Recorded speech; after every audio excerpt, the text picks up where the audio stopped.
Hello दोस्तों, स्वागत है आप सभी का आज की क्लास में। तो आज हम बात करने वाले हैं कृष्णा नदी की, और कृष्णा नदी कहाँ से निकलती है और कहाँ पर जाती है, तो इस सब के बारे में बात करेंगे। और अगर कृष्णा नदी की विशेषता की बात करें तो ये भारत की तीसरी सबसे लंबी नदी है, क्योंकि गंगा नंबर फर्स्ट पर है, उसके बाद गोदावरी और ये है कृष्णा नदी, ठीक है ना। और कृष्णा नदी कहाँ से निकलती है, कितनी सहायक नदियाँ हैं इसकी, उन सब के बारे में हम बात करने वाले हैं। और कई बार सहायक नदियों से ही दक्षिण भारत की नदियों का जो प्रश्न है वो वहां से आ सकता है, ठीक है ना। तो बात करेंगे ये निकलकर कहाँ से चलती है, ठीक है ना।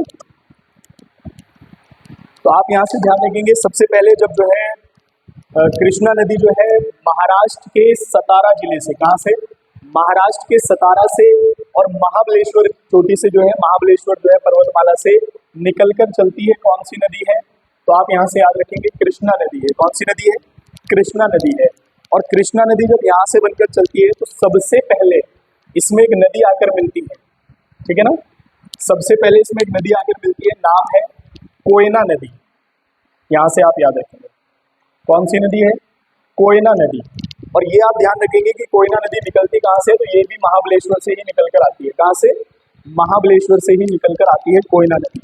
और अगर आप कहेंगे कि ये मिलती कहाँ पर है, तो सतारा में ही मिलती है। यानी कि जहाँ से जो है कृष्णा नदी का उद्गम होता है, वहीं पर इससे तीन नदियाँ मिलती हैं, जिनके बारे में मैं आपको बता रहा हूँ, ठीक है ना। सुनना है ध्यान से। जब ये यहाँ से आगे बढ़ती है, ठीक है ना, और आगे बढ़ने पर इसमें एक और नदी आकर मिलती है जिसका नाम है वरना नदी। कौन सी नदी है, वरना नदी। आपने सुना भी होगा, वरना नाम कार का होता है, ठीक है ना। तो यहाँ वरना नदी आप याद रखेंगे, ठीक है ना। तो ये जो है ये भी महाराष्ट्र के सतारा से के आसपास से ही कहीं से निकलकर और महाराष्ट्र के सतारा में ही जो है कृष्णा नदी से क्या होती है, मिल जाती है, ठीक है ना।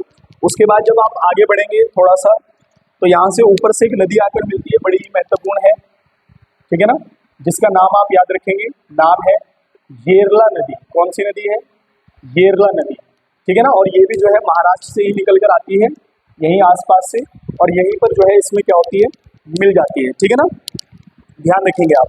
अब अगर हम बात करें इसकी, ये सहायक नदी है, आपने इसलिए याद रखनी, कई बार वो पूछ लेता है येरला, कोयना, वरना किसकी सहायक नदी है, तो कृष्णा नदी की सहायक नदी है। हालांकि कुछ मुख्य नदियां हैं जो निकलती कहाँ से और मिलती कहाँ पर है, वो हम आपको बताएंगे कि कहाँ पर मिलती है, ठीक है ना। जैसे अब जब आप आगे बढ़ेंगे, यहाँ पर आगे बढ़ने पर सबसे महत्वपूर्ण जगह की बात करें तो यहाँ आप याद रखेंगे कोल्हापुर। कौन सी जगह है, कोल्हापुर। और कोल्हापुर महाराष्ट्र में है, कहाँ पर है, महाराष्ट्र में। ये आप यहाँ से याद रखेंगे, ठीक है ना। कोल्हापुर महाराष्ट्र में जो है इसमें एक नदी आकर मिलती है जो कि बड़ी महत्वपूर्ण नदी है, नाम है नदी का पंचगंगा। कौन सी नदी है, पंचगंगा नदी, ठीक है ना। अब पंचगंगा नदी कोल्हापुर महाराष्ट्र में कृष्णा नदी से मिलती है। और ये पंचगंगा नदी इसको क्यों कहते हैं, ये आप यहाँ से ध्यान रखेंगे, क्योंकि ये 5 नदियों से मिलकर बनती है। कितनी नदियों से, 5 नदियों से। अब वो 5 नदी कौन सी है आप लिख लेंगे यहाँ पर, क्योंकि वो भी सहायक में आएंगी। नंबर 1 पर है कुंभी नदी, ठीक है ना। नंबर 2 पर है कसारी नदी, ठीक है ना। नंबर 3 पर है तुलसी नदी, ठीक है ना।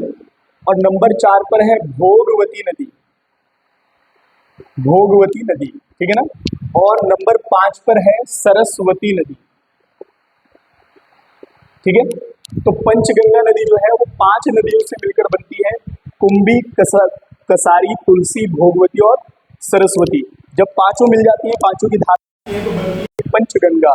और जाकर कोल्हापुर में किससे मिल जाती है, तो कृष्णा नदी से मिल जाती है, ठीक है ना। अब हम नदी को आगे बढ़ाएंगे। अब आगे बढ़ने पर सबसे महत्वपूर्ण नदी है, और जहां पर नदी जाएगी ये आप स्थान ध्यान रखना है, क्योंकि स्थान को पूछता है। जगह है रायचूर। क्या जगह है, रायचूर। और राज्य है कर्नाटक, ठीक है ना। रायचूर कर्नाटक में इससे एक बड़ी ही महत्वपूर्ण नदी आकर मिलती है, और इस नदी का नाम भी आप याद रखेंगे और इसका जो है विस्तार भी आप याद रखेंगे, और ये निकलकर कहाँ से आती है ये भी आप याद रखेंगे, ठीक है। नदी की बात करें कौन सी नदी है, तो ये आप ध्यान रखेंगे, नदी है भीमा। कौन सी नदी है, भीमा नदी। अब भीमा नदी कहाँ से निकलकर आती है, तो ये आप यहाँ से याद रखेंगे। अगर बात करें राज्य की, तो राज्य है महाराष्ट्र। कौन सा है, महाराष्ट्र। और अगर क्षेत्र की बात करें कहाँ से निकलती है, तो याद रखेंगे आप भीमा शंकर क्षेत्र से निकलकर आती है भीमा नदी और किसमें, रायचूर कर्नाटक में आकर कृष्णा नदी से मिल जाती है। तो भीमा किसकी सहायक नदी है, तो कृष्णा नदी की सहायक नदी है। और एक बात आप यहाँ से बड़ी महत्वपूर्ण याद रखेंगे, ये सबसे लंबी सहायक नदी है। हर नदी की आपको सबसे लंबी सहायक नदी याद रखनी है। तो भीमा नदी जो है कृष्णा नदी की सबसे लंबी सहायक नदी है, जो कहाँ पर मिलती है, रायचूर कर्नाटक में मिल जाती है। ठीक है ना। उसके बाद आपने यहाँ से ध्यान रखना है, दो बड़ी महत्वपूर्ण नदियां हैं जो कर्नाटक में ही जो है मिलती है। किससे, कर्नाटक में ही मिलती है। किससे मिलती है, कृष्णा नदी से। नाम याद रखेंगे केवल, एक है घाट प्रभा, ठीक है ना, और दूसरी है माल प्रभा। तो यहां से याद रखेंगे, ऑब्जेक्टिव बनता है कि घाट प्रभा और माल प्रभा किसकी सहायक नदियां हैं। तो आप याद रखेंगे ये जो है कृष्णा नदी की सहायक नदियां हैं। आगे बढ़ते हैं। आगे बढ़ने पर बड़ा ही महत्वपूर्ण है, जहां पर जो है इससे एक नदी आकर मिलती है। अगर आप जगह की बात करेंगे तो आप तेलंगाना याद रखेंगे। तेलंगाना में कृष्णा नदी से जो है एक नदी आकर मिलती है और इसको पेपर में बहुत बार पूछा भी जा चुका है। इससे एक ऑब्जेक्टिव प्रश्न बनता है। नाम याद रखना नदी का, नाम है नदी का मूसी नदी। क्या याद रखेंगे आप, मूसी नदी।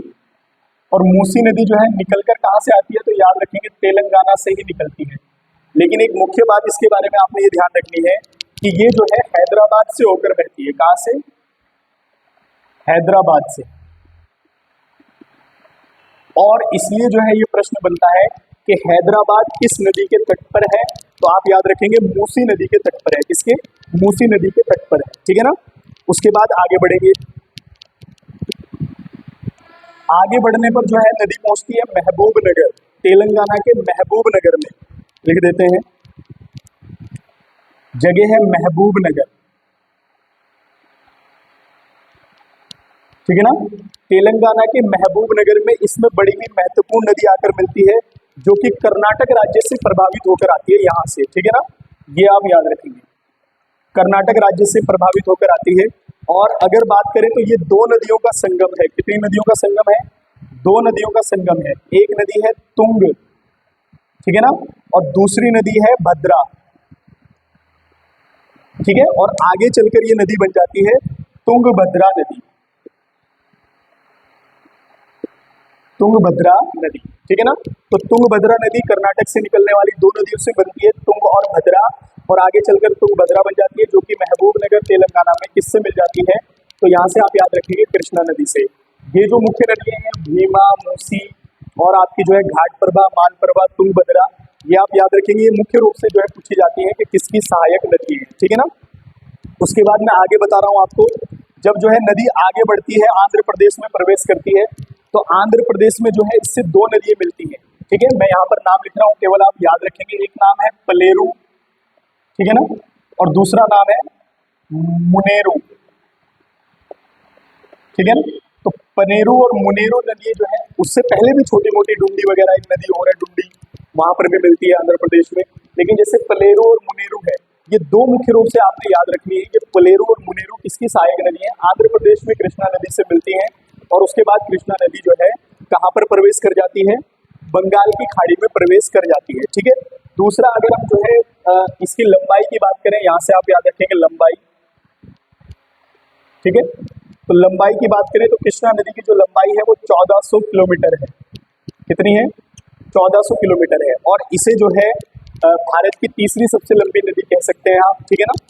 और 1400 किलोमीटर है और किस किस राज्य में प्रभावित होती है, सबसे पहले महाराष्ट्र से निकलती है और उसके बाद जो है कर्नाटक में जाती है, कर्नाटक से तेलंगाना, तेलंगाना से जो है आपका आंध्र प्रदेश, और उसके बाद राज्य से बाहर निकल जाती है। ठीक है, कौन सी नदी है, आप याद रखेंगे कृष्णा नदी, भारत की तीसरी सबसे लंबी नदी। सहायक नदियों को भी आप देख सकते हैं। ठीक है ना। आप ध्यान से करें, अगर आप जगह याद नहीं कर सकते कि कहाँ मिलती है, कुछ मुख्य नदियां जहाँ मिलती है वो तो याद कर लेना, लेकिन ये आप जरूर याद रखिए कि कौन सी किसकी सहायक नदियां हैं। जिस तरीके से हम प्रायद्वीप में भारत की नदी पढ़ा रहे हैं आपको, हर नदी की मैंने आपको छोटी से छोटी और बड़ी से बड़ी सहायक नदी बताई है। ठीक है ना। तो मिलते हैं दोस्तों नेक्स्ट वीडियो में कावेरी नदी को लेकर। अगर ये आपको समझ में आई है तो आप कमेंट बॉक्स में बता सकते हैं मुझको, और फिर हम कावेरी नदी की बात और उसकी सहायक नदियों की बात करेंगे। धन्यवाद।